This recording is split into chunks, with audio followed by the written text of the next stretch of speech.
Edward's kick cut through the playground like a gunshot. 1 second Nicholas was sitting on the bench with his cane resting beside him, and the next his body twisted as Edward's foot slammed toward his ribs. Everybody watching thought the blind kid was finished. They thought Edward finally got the reaction he wanted. But what nobody expected was what happened right after that kick moved through the air.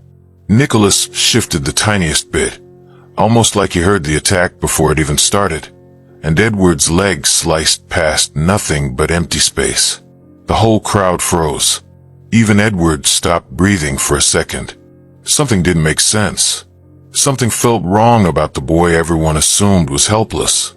And in that single unreal moment, the entire school realized they had been judging the wrong person all day without knowing it was all leading to this exact second.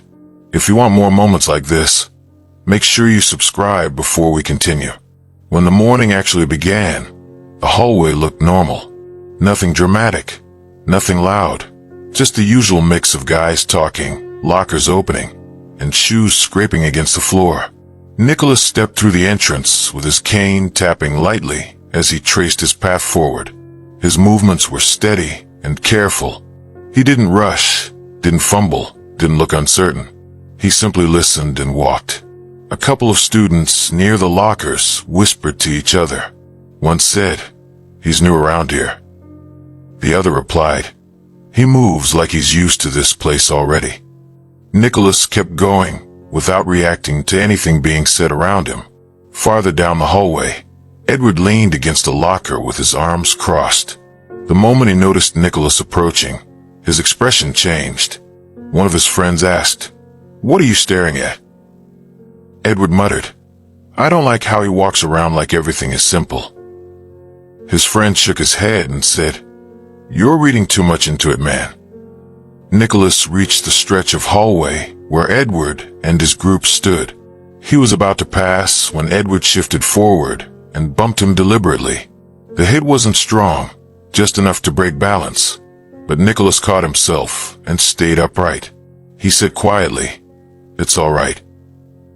His voice wasn't shaky, angry, or nervous.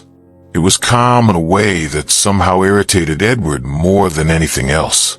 Edward stepped closer and said, "You even know where you're going?" Nicholas tilted his head toward the sound. "I follow what I hear." Another guy beside Edward muttered, "He's not bothering you, man." Edward ignored him. "Just watch where you move." Nicholas nodded. "I keep to myself."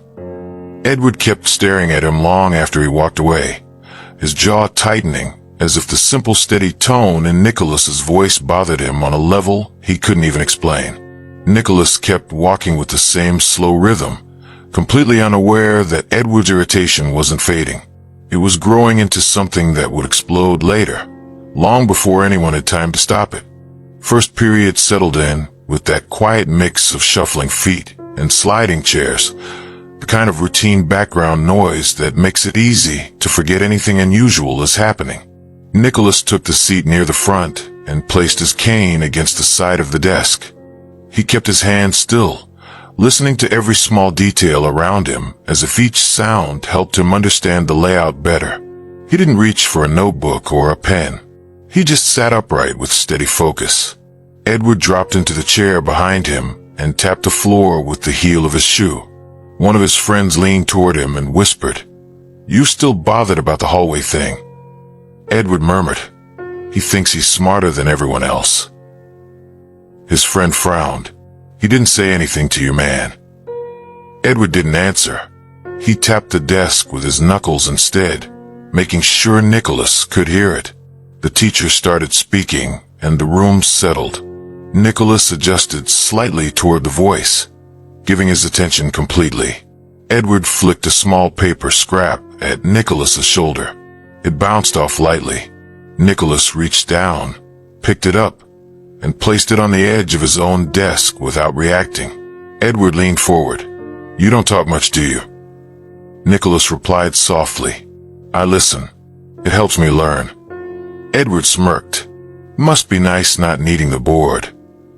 Nicholas said, "I listen to the instructions. That's enough." Another student sitting near the window looked back and said, "Dude, leave him alone." Edward shot him a glare. "Mind your business." The guy shrugged and turned back around. "You're starting drama for nothing."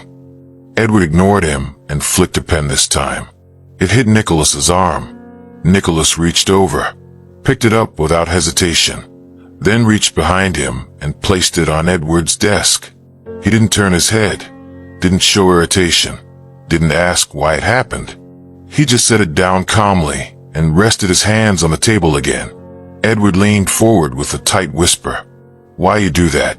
Nicholas answered, "It belongs to you." Edward tapped his desk harder. "You trying to act like you're better?" Nicholas said, "I'm staying focused. That's all." A guy across the aisle chuckled under his breath. "Man, he's not even fighting back." Edward snapped his head toward him. "You got something to say?" The guy raised both hands. "Just saying you're doing too much." The teacher paused mid-sentence. "Everything all right back there?" Edward straightened. "Yes, sir." Nicholas nodded. "All good." The teacher resumed the lesson. Edward leaned forward again. "You think you're quiet, so you can't be touched." Nicholas kept his voice steady. "I don't want trouble with anyone." Edward scoffed. "You already annoyed me."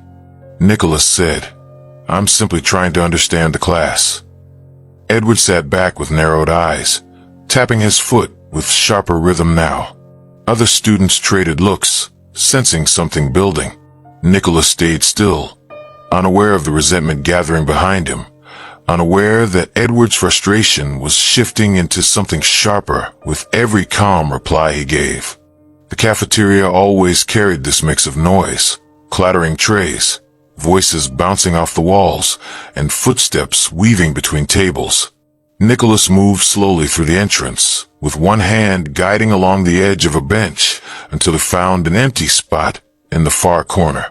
He set his tray down carefully, touched the edges to understand where everything sat, then took a quiet breath and listened to the room. He never looked uneasy, just focused, absorbing every sound around him. Across the room, Edward sat with his group, tapping a fork against his plate with a restless rhythm. One of his friends nudged him and said, "Man, you're still stuck on him." Edward stared straight ahead. He keeps acting calm like nothing gets to him. Another guy shook his head.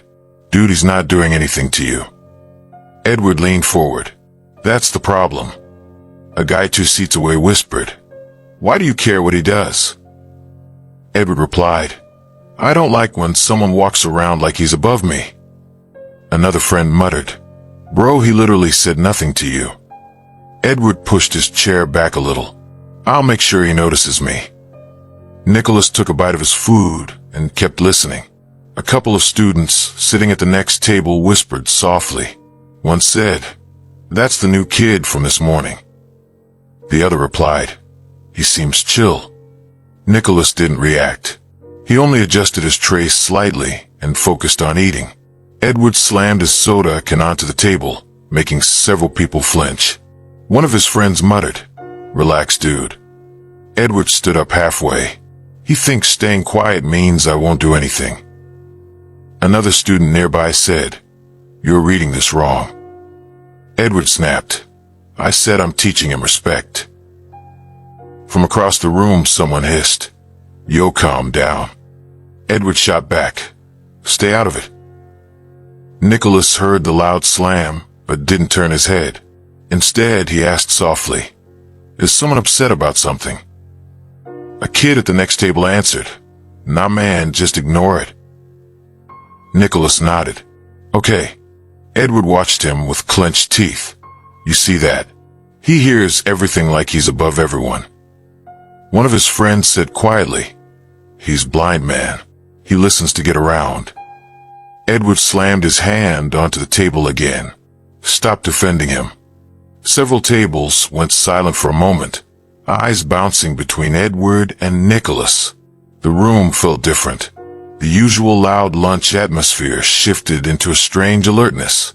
Everyone knew Edward's temper, and everyone could see something building.